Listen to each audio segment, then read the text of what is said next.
Topic है नौकरशाही की अवधारणा। विकासशील देशों में नौकरशाही की क्या भूमिका है और नौकरशाही पर मैक्स वेबर के विचार बताइए। मोस्ट वेरी इंपॉर्टेंट क्वेश्चन है। चलिए देखते हैं नौकरशाही किसे कहते हैं। नौकरशाही शब्द का प्रयोग प्रशासन के संबंध में अधिकतर किया जाता है।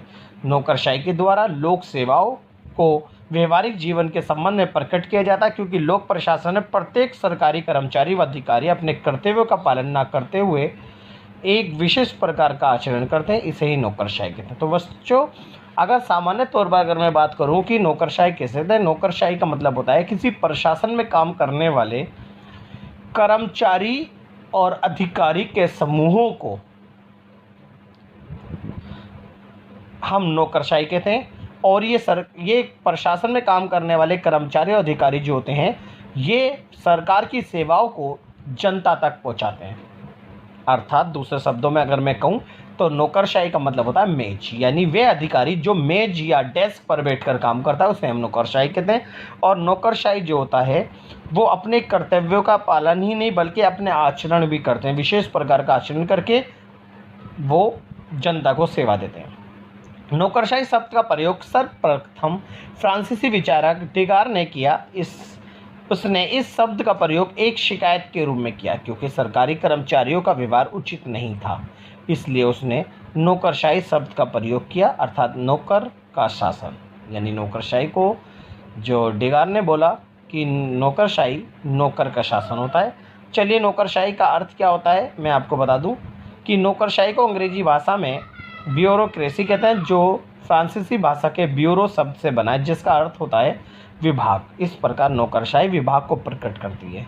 ब्यूरोक्रेसी का शब्द सरकारी कार्यों का प्रतीक है और इसके द्वारा सरकारी अधिकारियों और कर्मचारियों के मनमर्जीपन को स्पष्ट किया जाता है। तो यहाँ पर नौकरशाही जो होती है वो जो सरकारी कर्मचारी और अधिकारी के समूह होते हैं जो कि जनता को अपनी सरकार की सेवा पहुँचाते हैं और वो जनता की सेवा करते हैं, उसे ही हम नौकरशाही कहते हैं। और नौकरशाही जो होता है विभागों में होता है। इसलिए अब बात करते हैं मैक्स वेबर क्या कहते हैं नौकरशाही के बारे में। मैक्स वेबर एक अर्थशास्त्री था। उसने सर्वप्रथम नौकरशाही का व्यवस्थित अध्ययन किया। उसने नौकरशाही के आदर्श व्यवहार का वर्णन किया, इसलिए आधुनिक विचारक भी मैक्स वेबर के विचारों से प्रभावित हैं। मैक्स वेबर ने औद्योगिक क्रांति के प्रारंभिक दिनों में प्रबंध प्रणालियों में व्याप्त भाई भतीजावाद, निर्दय आदि के विरुद्ध अपने विचार प्रकट करें। क्योंकि आपको बता दूं कि औद्योगिक क्रांति से पूर्व अगर मैं बात करता हूं तो प्रशासन के अंदर पहले क्या होता था, सरकारी कर्मचारी भाई भतीजावाद बहुत ज़्यादा था। कि जैसे कि सरकारी कर्मचारी अपने भाई भतीजे को ही नौकरी पे लगवा लेते थे और अपने ही भाई भतीजे या अपने ही सगे संबंधी को सबसे पहले काम करते थे। यानी यहाँ पर जो था प्रशासन के अंदर जिसकी जान पहचान है उसका काम जल्दी हो जाता था और जिसकी नहीं है तो उसका बाद में होता था। तो बस इसकी बुराई के विरुद्ध इन्होंने आवाज़ उठाई थी।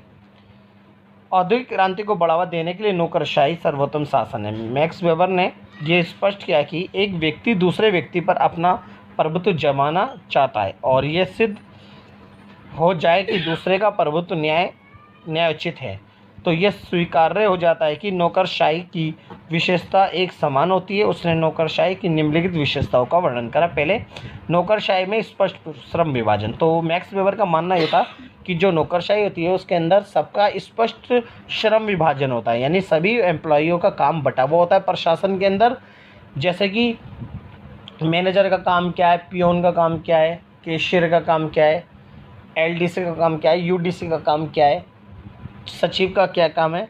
मतलब प्रशासन के अंदर जितने भी अधिकारी नीचे निम्न स्तर से लेकर उच्च स्तर तक जो होते हैं सबका काम यानी उन सब में काम यानी श्रम का विभाजन होता है। दूसरा है निश्चित कार्य पद्धति प्रकृतियाँ, यानी इसके अंतर्गत बोला है कि सभी कर्मचारियों का अपना काम निश्चित होता है और नौकरशाही संगठन में कार्य करने की निश्चित प्रक्रिया होती है, इसलिए समस्त कार्य निर्धारित प्रक्रिया के अनुसार किए जाते हैं तथा सभी निर्णय और प्रक्रिया में स्थिरता बनी रहती है।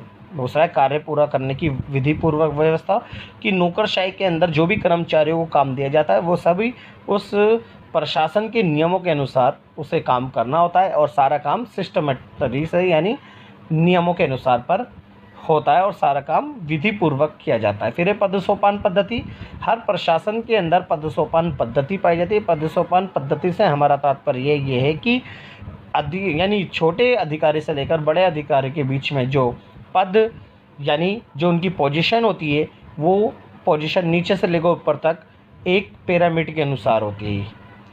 यानी नीचे पहले ऊपर हमारे प्रशासन के अंदर एक मैन हेड होगा, उसके नीचे और अधिकारी होंगे, उसके नीचे बहुत सारे अधिकारी होंगे, उसके नीचे और अधिकारी होंगे। कहने मतलब एक त्रिभुज आकार हमारी पद सोपान पद्धति पाई जाती है। नीचे से ऊपर तक योग्यता के आधार पर आपको पद वितरण किया जाता है। फिर पद सोपान के लिए योग्यता, आपको जो भी पद मिलता है प्रशासन के अंदर आपकी योग्यता के आधार पर मिलता है। अगर आप कम पढ़े हो तो आपको छोटा पद मिलेगा, ज़्यादा पढ़े हो तो ज़्यादा, उससे ज़्यादा पढ़े हो तो उससे ज़्यादा। यानी हर पद के लिए हर अलग अलग योग्यताएं चाहिए होती है। अगर आप उस पद सोपान के लिए अगर योग्यता रखते हो तो आपको वो पद प्राप्त हो जाता है। इसलिए पद सोपान के लिए योग्यता अनिवार्य होता है। ये मैक्स वेबर की विशेषता है। वेतन व पेंशन का अधिकार, प्रशासन के अंदर जो सरकारी कर्मचारी और अधिकारी होते हैं उनको वेतन भी मिलता है और उसके साथ साथ रिटायर होने पर पेंशन भी मिलती है और इसके अलावा अतिरिक्त सुविधाएं भी प्रदान की जाती है। फिर व्यक्तिगत संबंधों का अभाव, जो ये बताया जाता है मैक्स वेबर के अनुसार, जो नौकरशाही होती है उसके अंदर व्यक्तिगत संबंधों का अभाव होता है, क्योंकि सभी नौकरशाही यानी कर्मचारी और अधिकारी वो प्रशासन के नियमों के अनुसार काम करते हैं, ना कि व्यक्तिगत। क्योंकि व्यक्तिगत संबंध हमारे औद्योगिक क्रांति से पहले भाई भतीजावाद के रूप में देखने को मिले, लेकिन आज के दौर में, भूमंडलीय के दौर में, यहाँ पर व्यक्तिगत संबंधों का अभाव पाया जाता है। और सभी जो अधिकारी होते हैं सभी, चाहे वो जानने वाला हो चाहे वो ना जानने वाला, सभी के लिए काम एक बराबर करते हैं। फिर आधिकारिक रिकॉर्ड, जी नौकरशाही में अधिकारियों और के निर्णय और गतिविधियों को औपचारिक रूप से रिकॉर्ड रखा जाता है और सभी अधिकारी कर्मचारियों के रिकॉर्डों के आधार पर ही उनको प्रमोशन दिया जाता है। यानी बड़े पैमाने पर फाइलिंग प्रणाली पाई जाती है, सबका रिकॉर्ड रखा जाता है। तो ये मैक्स वेबर के विचार थे। तो विकासशील देशों में नौकरशाही की भूमिका को हमने इस प्रकार पढ़ा। तो आप इसको क्वेश्चन को बहुत अच्छे से कर लीजिएगा। अगर आपको हमारी वीडियो अच्छी लगी तो हमारे चैनल को सब्सक्राइब करें, लाइक कमेंट शेयर करना ना भूलें।